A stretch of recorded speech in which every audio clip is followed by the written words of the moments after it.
Une fois inséré, votre tableau peut être mis en forme. Vous verrez dans un premier temps comment modifier la disposition du tableau, c'est-à-dire la disposition à la fois des colonnes et des lignes.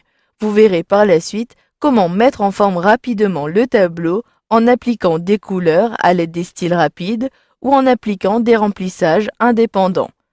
Pour commencer, je souhaite ici déplacer mon tableau. Je souhaite le mettre un peu plus en bas. Pour cela, je clique sur le tableau pour faire apparaître les poignées de sélection. Il me suffit alors de cliquer sur le contour du tableau, je maintiens le clic et lorsque mon curseur ressemble à cela, cela signifie que je peux déplacer le tableau. Toujours en maintenant le clic, je déplace alors le tableau vers le bas, puis je relâche le clic. Vous pouvez également redimensionner votre tableau manuellement. Si vous souhaitez redimensionner l'ensemble du tableau, positionnez alors votre curseur sur l'une des poignées de sélection, soit dans le coin pour redimensionner proportionnellement ou ici au niveau du haut ou des côtés pour redimensionner uniquement la largeur ou la hauteur. Ici, je clique, je maintiens le clic et je déplace soit vers la gauche pour réduire la taille ou soit vers la droite pour augmenter la taille. Une fois que vous avez redimensionné votre tableau, vous pouvez à nouveau le déplacer, toujours en effectuant un glisser-déplacer comme cela.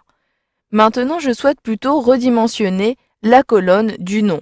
Cette fois-ci, je positionne mon curseur sur l'entête ici, je clique, je maintiens le clic entre la bordure du nom et du pourcentage achevé et je déplace mon curseur vers la droite pour augmenter la taille.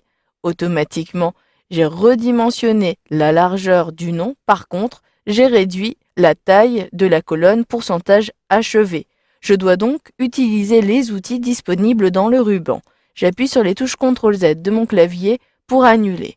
Si je souhaite redimensionner ici uniquement la colonne, il me suffit de positionner mon curseur dans la cellule concernée où je peux sélectionner la colonne en entier. Je positionne mon curseur juste au-dessus de la colonne et je clique. Ensuite, dans les onglets qui sont apparus dans le ruban, il me suffit de sélectionner dans un premier temps l'onglet Disposition. Je retrouve alors les options qui concernent la taille du tableau dans cette zone-ci. Vous pouvez saisir directement la taille dans la zone de saisie ou utiliser la flèche orientée vers le haut pour augmenter et vers le bas pour diminuer la taille. Il en va de même pour la taille des cellules. Soit je redimensionne ici la hauteur ou la largeur. Ici, je souhaite augmenter la largeur. Je sélectionne donc la flèche orientée vers le haut pour avoir une idée ici de la largeur. Si vous souhaitez aller plus vite, saisissez alors la taille. Je souhaite par exemple avoir une taille de 8, puis j'appuie sur la touche Entrée de mon clavier. Vous le voyez, j'ai ainsi automatiquement redimensionné la largeur de la colonne Nom. Vous pouvez procéder de la même façon pour la hauteur. Si vous souhaitez plutôt avoir des hauteurs de lignes uniformes, je vous conseille alors de sélectionner Distribuer les lignes. Je clique sur Distribuer et automatiquement toutes les lignes de mon tableau ont la même hauteur. Par contre, si vous souhaitez avoir une disposition différente pour les entêtes, cela est possible. Vous pouvez modifier la hauteur ou la largeur, mais ici je souhaite plutôt modifier l'alignement du texte. Je souhaite avoir un alignement centré pour mes entêtes. Pour cela, je sélectionne mon en-tête, donc la ligne des en-têtes, en positionnant mon curseur juste au début de l'en-tête, puis je clique. Ensuite, vous pouvez ici modifier l'alignement dans la zone Disposition. Puis dans la zone Alignement, je souhaite à la fois centrer verticalement en cliquant ici, et je souhaite également centrer ici horizontalement. Je clique alors sur Centrer 2 fois, ce qui me permet d'avoir le texte au centre à la fois au niveau de la hauteur et de la largeur. Par contre, je souhaite avoir également une orientation différente pour mes entêtes. Je souhaite avoir une orientation plutôt verticale. Je clique alors sur ce menu-ci et je peux choisir de faire pivoter le texte dans ce sens-ci ou d'avoir plutôt une orientation avec une rotation de 270 degrés. Vous pouvez également choisir d'empiler les entêtes. Pour avoir davantage d'options, cliquez alors sur les autres options, ce qui vous fait apparaître le volet format de la forme. Je clique ici sur la croix pour fermer et je choisis tout simplement Empiler.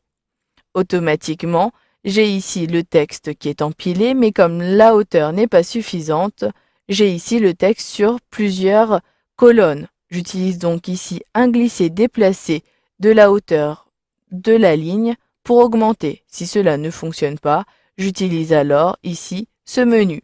Puis j'augmente comme cela pour avoir tout le texte empilé. Dès que j'ai terminé de modifier la disposition de mon tableau, je peux mettre en forme celui-ci à l'aide des couleurs. Cette fois-ci, il s'agit de l'onglet Création outils de tableau. Vous avez dans un premier temps des styles prédéfinis. Cliquez alors sur ce menu pour parcourir la bibliothèque des styles. Repérez le style que vous souhaitez appliquer, puis sélectionnez-le. Je souhaite ici avoir plutôt ce style-ci. Je clique alors sur le style et automatiquement le style a été appliqué. Je peux avoir davantage d'options dans la zone qui est située juste à gauche. Si je souhaite avoir des lignes à bande, je peux ici cocher cette option. Je peux également décider d'avoir des colonnes à bande. Si je coche, vous le voyez, j'ai également des options qui ont été ajoutées. Vous pouvez aussi mettre en évidence uniquement une cellule ou l'intégralité de votre tableau en le sélectionnant. Ici, je souhaite mettre en évidence cette cellule-ci et je souhaite avoir une couleur de remplissage. Cliquez alors sur le menu déroulant de l'arrière-plan, puis choisissez la couleur à appliquer. Je souhaite avoir une couleur dans ces tons-ci. Je clique et automatiquement la couleur a été appliquée.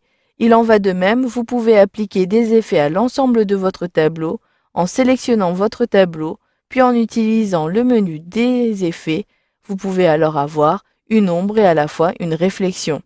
Je souhaite donc avoir une ombre, je sélectionne ici les ombres et automatiquement, j'ai une ombre qui est appliquée à l'ensemble des cellules de mon tableau.